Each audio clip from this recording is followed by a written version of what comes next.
wanted to make a video about the discord on being child free by choice or not choice, or whatever the narrative is being painted. And I just want to say, whatever the decision an individual makes is the decision best for them. I have no say in the matter of what is suitable for someone else's life. I can only speak about mine. And in my particular situation, having children wasn't on my radar at all, especially in my 20s.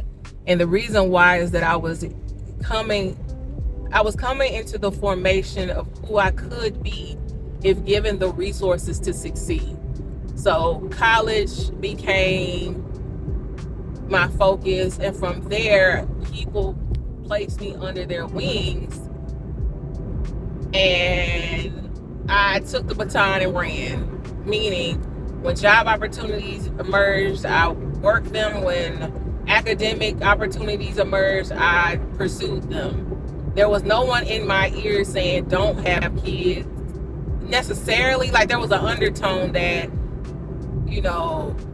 once you have a family, your situation won't look like this.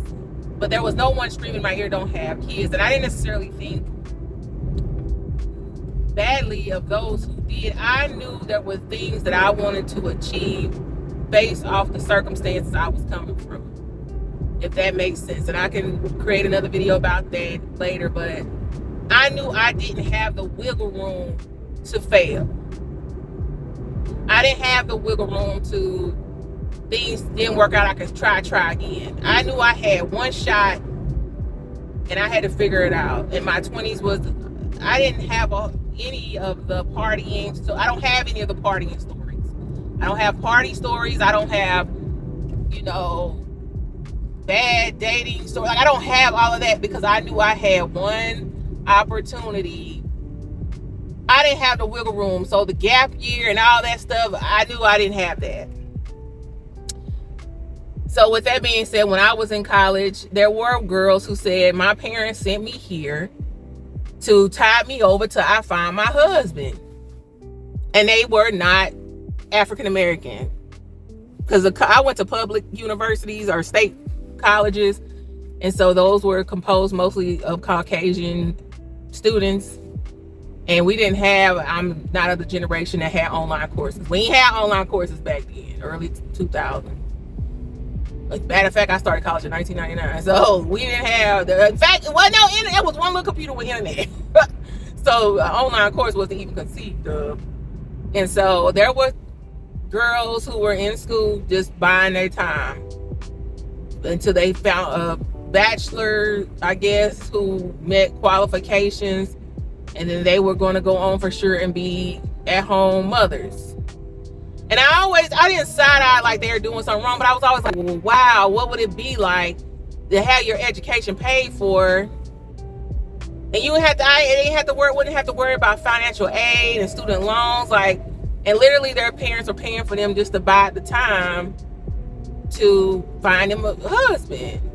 And the fact that they knew the plan, I don't know, to have a systematic structure in place like that was wow, because that wasn't my story.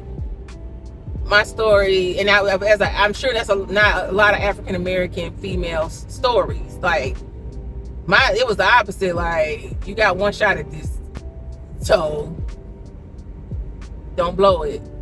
And you holding down the name of the family because you probably were your first. I was the first, and so I made it past my 20s, and it seemed like right when 29 and a half hit, something biologically, because I can't say that I was coerced, because none of my friends, only a few at that time, few of my friends even had kids and stuff anyway. So I wasn't surrounded by a whole lot of women with kids and stuff, because I think all that stuff begins to dwindle once you start, your value system become very apparent.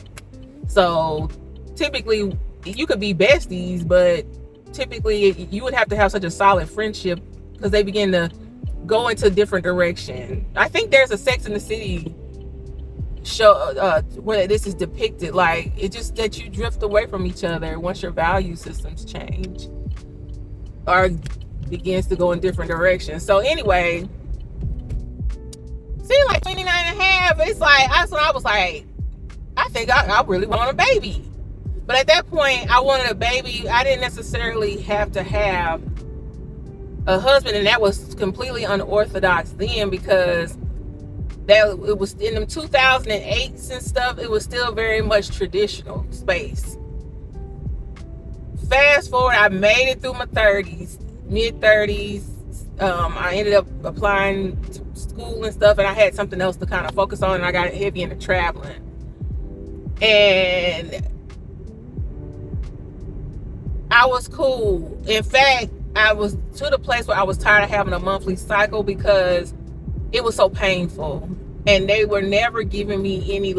My body was never giving me any reprieve, and the blood and the clots and all that stuff. It was just a lot, and I was getting to a place where I was okay with possibly getting a hysterectomy.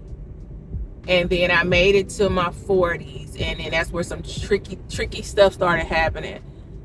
My weight shot up out of control. Now I know that was completely hormonal. It shot up out of control. It's to the point where I ended up getting an IUD. From there, my weight went to because I was never not hungry. I was never not hungry. Even now, I'm always hungry, but because of the different, because I'm on a treatment plan for something completely different. I may or may not talk about that. In which my appetite is finicky. And even with my appetite being finicky, I'm still would be classified as overweight. Even though my appetite is sometimes there and sometimes not. And it's because of the medications, whatever. Anyway, I know I'm not on a GLP-1. I've not ever tried a GLP-1. Anyway, fast forward, and then I got the IUD removed because I started hemorrhaging one day at work where I couldn't stop bleeding, and it was just leaking down my leg. It was everywhere. And so I went to the emergency room. They were able to stop the hemorrhage, but from there they were like, hey, there's some major issues here. And I was like, you can hysterectomy, give me a hysterectomy. And by the time we were going to set up my surgery, I ended up moving back to the Midwest. And then fast forward, the Roe versus Wade hit, and so they can't give you hysterectomies just because. All right, or because you were consenting to it. So from there, so this would have been 2 years ago, I guess. I was wanting to go ahead and get a hysterectomy because I was tired of the bleeding, the blood clots, and at that point I'm like, I'm 42 years old, 42, 43. No harm, no foul. I tried. It just didn't work out for me for the husband thing. And it's not like I was peddling streets. What did Phaedra say? I've never streets for a man. Like, it ain't that deep. So then I had to make a decision on that, but before they could do the hysterectomy, they sent me to a fertility specialist. At that point, the IUD is out, and my weight started to back a line. They came underneath the 200s because I was edging up to 300 pounds. I was like 280, 278, and my weight had curved back down. And then I went to the fertility doctor. I think my weight at this point would have been like 202, between 198 and 202. So I wasn't going to a fertility specialist. I went to another doctor who ended up being a fertility specialist too, to determine like what's going on in there. And so when she went in, lo and behold, I don't know if it was because of the weight reduction. I don't know what happened. But when she went in, for one, science has evolved since 2008 and 1999. There's 3D imaging. I'm seeing my womb. And when they went in and showed my womb, all of those growths and cysts and stuff, there was nothing there. It was a perfect looking womb. She's like, oh wow, your womb, if I didn't know any better, it looks like a 28, 30-year-old. Like, everything's fine and clear. And it was clear. And I could see I looked just like what you see in the textbooks. And suddenly the making of life became like real in my face. I'm like, whoa. And so that's when I said a prayer to myself. I said, Lord, I'm willing to go on this scientific journey, medical journey, And if I'm supposed to have a child, cool, we'll do this together. If not, pull the plug. I just didn't know what I was saying then. I said pull the plug at any point in the journey, no harm, no foul. Little did I know, and I'm gonna have to make a separate video about that. Repin that thought. Anyway, went in to start the process. I went through the fertility process. I went from, fast forward, I guess 2023. From March till July, August, I was going through testing, genetic testing, every type of blood test. I learned so much about birthing and testing through that process. I didn't know, because I wasn't trying to have no babies. No, like, I wasn't trying to have no babies, so I didn't know it was all of that. Like, it was a lot. And I got to the place where I got to my last pit stop, where I met my fetal medicine doctor. Because I would have been a geriatric pregnancy, they were building me a fetal medicine team for my situation. And I got to the last pit stop. She was like, yeah, I'll be your doctor. Let's just get your heart checked to make sure it's strong enough to carry a child. And then from there, you go ahead and pick out your donor. In fact, they even put me into the portal of picking out my donor. And I was about to start the process of sending off for a vial, and something said, stop, don't get ahead of yourself. Because then I would have spent, because some of the prices was cheap, but I didn't want the cheap. There's phases to the donor process. I'll make a video about that, of what goes into the cost. And I was going to get the mid point, which would have been about $3,500 a vial. And I want to say the other portal was like $6,000 to $10,000 a vial. But you're paying for access to knowledge when it comes to your donor. So you're paying for, if they want you to see their picture, you're paying for them wanting to be involved, not in raising the child, but them knowing the child, knowing who they are. Like, it's different specs that you're paying for.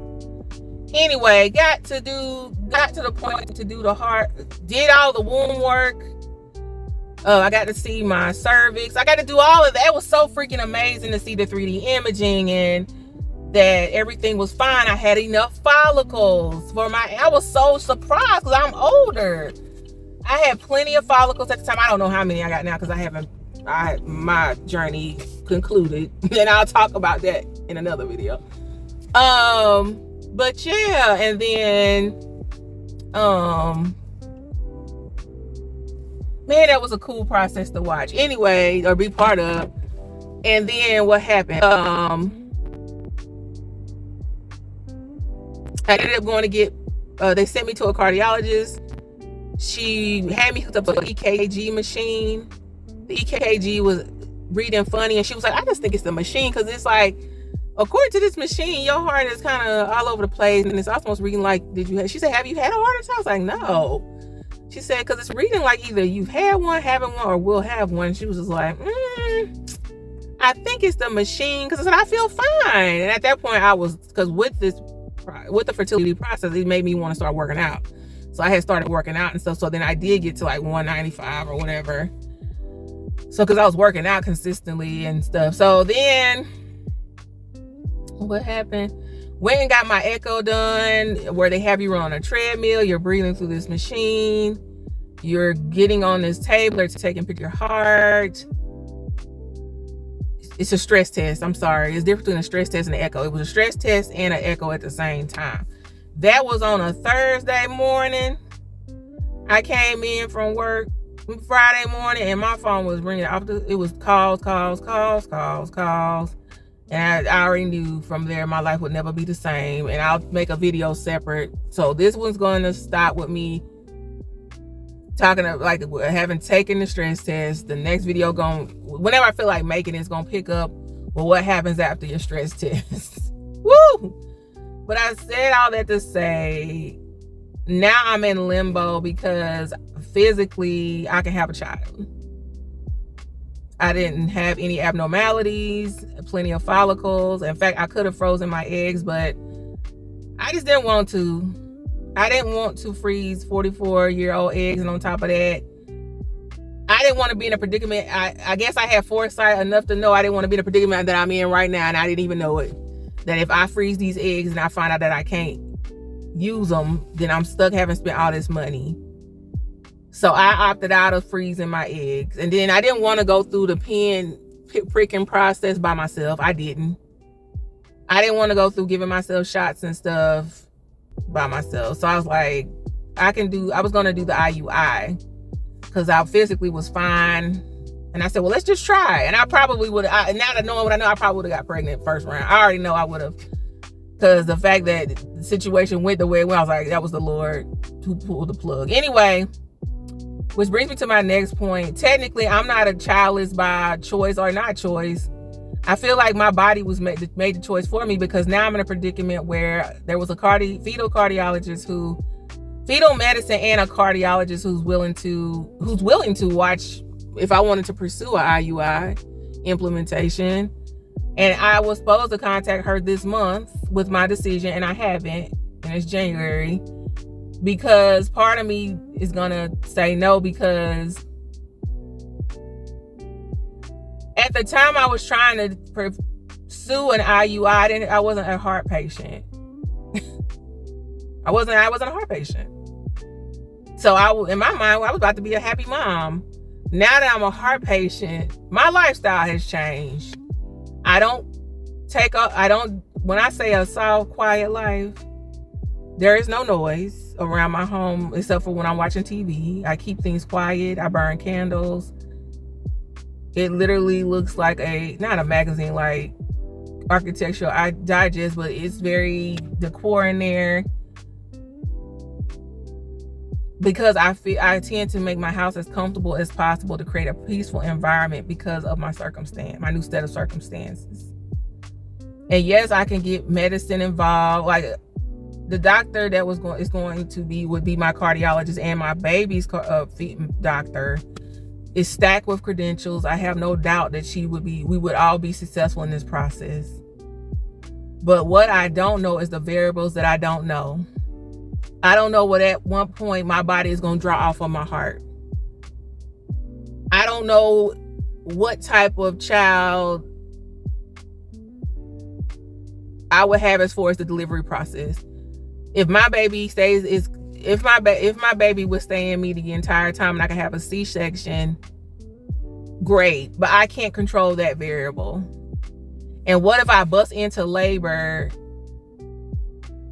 No, I don't know what that process is like, but knowing what I see on TV, wouldn't that draw off your heart? Wouldn't it affect what it would seem like it's gonna do something, and I just wouldn't want to bust into a heart attack? What if I was asleep and I bust out into contractions? And then with me having a defibrillator, what if that had a response like it shocked me? And then could that affect the baby? So since I think like that now,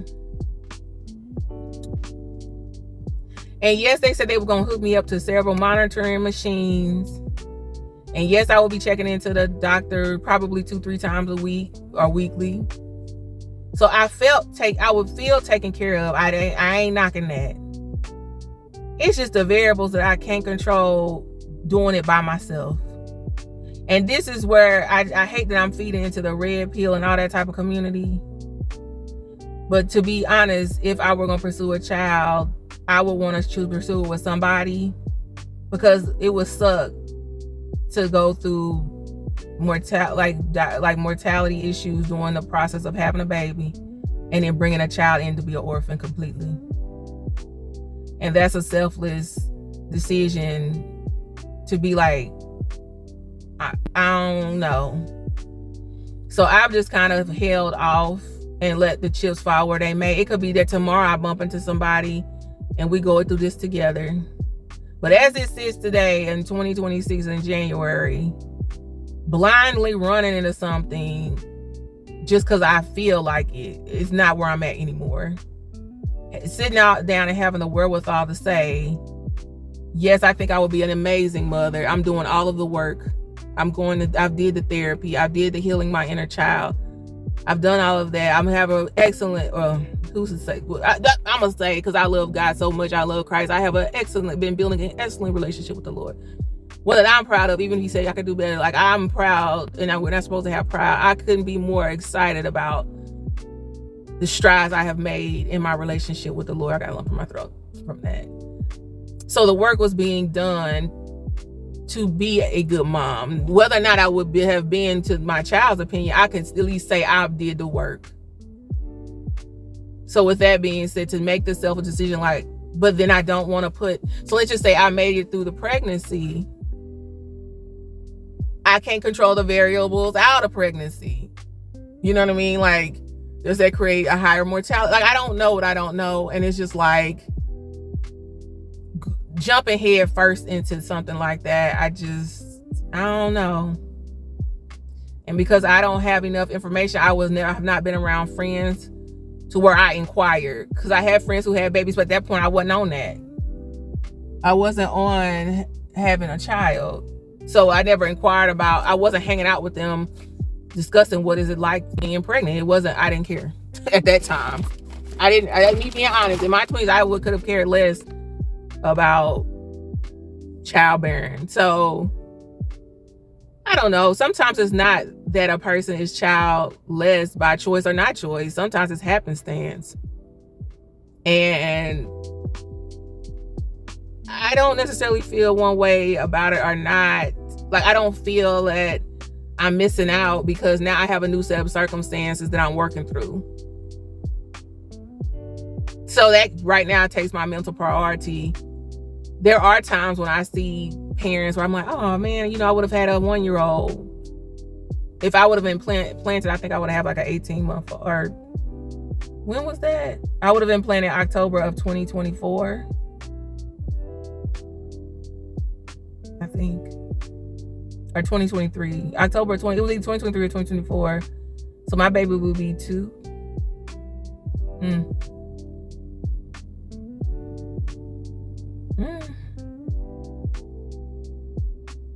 Which brings me to my next point. There's not a lot of Black sperm donors. I found one. I was about to pay a lot for his vow because we were genetically compatible. As far as having a recessive genetic genes, I had a couple and we were genetically compatible. Anyway, I'll make some more videos about this. This is because the Lord got me talking about this stuff I've been holding in. This must be to help somebody, keep somebody encouraged. So I'll make some more. I'll talk about my fertility process. I'll talk about being a heart patient, what their process was. I'll just be making videos, and where they land, they land.